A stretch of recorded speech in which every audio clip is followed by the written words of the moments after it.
This channel does not promote any violence, harmful, or illegal activities. All content provided by this channel is meant for an educational and information purpose only. এই বিশৃঙ্খলার পেছনে পরাজিত শক্তি আওয়ামী লীগের হাত আছে। আমরা নতুন বাংলাদেশ গঠন করতে চাই।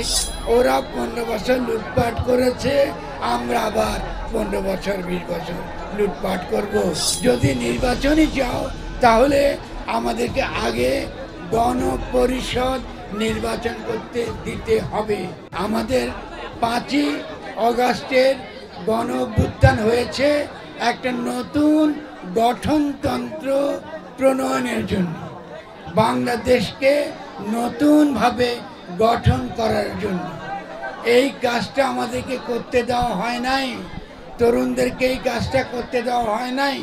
5ই অগাস্টের সম্পর্কে একটা ইশতেহার বা ঘোষণা দিতে দেওয়া হয় নাই। তার পরিপ্রেক্ষিতে তরুণরা আপোষ করে, আপোষের তারা কোনো বিশৃঙ্খলা করতে চায় না, কোনো ঝামেলা করতে চায় না। তারা বলছে আমরা একটা নতুন দল করব, তারা দল করছে এবং তাদের দাবি হচ্ছে তোমরা যদি আমাদেরকে এত কিছু করতে দাও নাই, আমাদেরকে যদি নির্বাচনই চাও তাহলে আমাদেরকে আগে গণপরিষদ নির্বাচন করতে দিতে হবে। এর মানে হলো আগে বাংলাদেশে আমরা কিভাবে সকলে মিলে একসঙ্গে শান্তিপূর্ণভাবে গরিবের দাবি, অভাবীর দাবি, নিপীড়িতের দাবি মেনে একটা গঠনতন্ত্র মানে একটা কনস্টিটিউশন আমরা লিখব।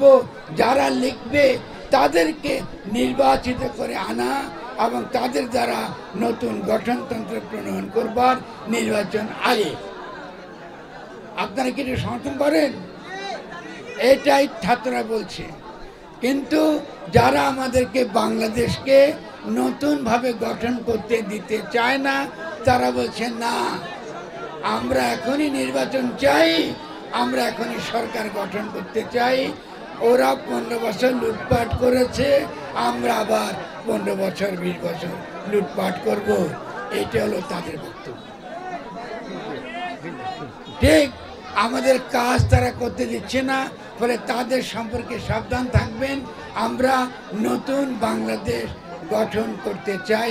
ফলে যত অরাজকতা, যত বিশৃঙ্খলা হচ্ছে বাংলাদেশের সর্বত্র, এই বিশৃঙ্খলার পেছনে তাদের হাত আছে এবং পরাজিত শক্তি আওয়ামী লীগের হাত আছে।